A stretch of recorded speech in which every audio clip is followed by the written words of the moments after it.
Fast track কোর্টে কী চলছে, এত কেন ভিড়? আইনজীবী বলতে পারেন কমল দত্ত। কমলদার যে পরিবেশ পরিস্থিতি তৈরি হয়েছে, বিচার ব্যবস্থার ওপরে নজর সবার রাখছেন, আপনিও রাখছেন।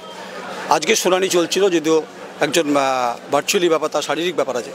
বিচারপতি কী বললেন গোটা বিষয়টা? না, আজকে তো ওনার বলার না, ওনার শোনার বিষয়।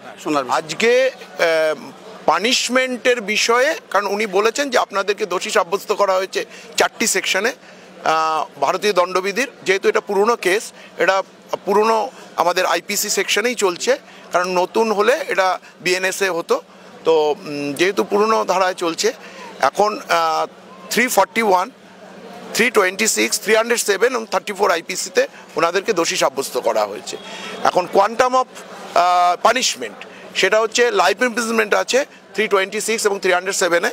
সেই জায়গায় দাঁড়িয়ে ওনাদের বক্তব্য, ইন্ডিভিজুয়াল বক্তব্য উনি রেকর্ড করছেন, এবং যার যেটা সমস্যা, যার যেটা প্রবলেম, প্রত্যেকেই সেটা সাহেবকে জানাচ্ছেন। সাহেব সেটা ইন্ডিভিজুয়ালি রেকর্ড করছেন। না, আজকে যেহেতু উনি অসুস্থ, যিনি চেয়ারপারসন, যিনি ভার্চুয়ালি যে চাইছিলেন, টেকনিক্যাল প্রবলেম হচ্ছিল, বিচারপতি কি বললেন যে আগামী দিন এটার গোটাটা সম্পূর্ণ শুনবেন? না, ওনার আজকে ভার্চুয়ালি ওনার হিয়ারিং হয়ে গেছে।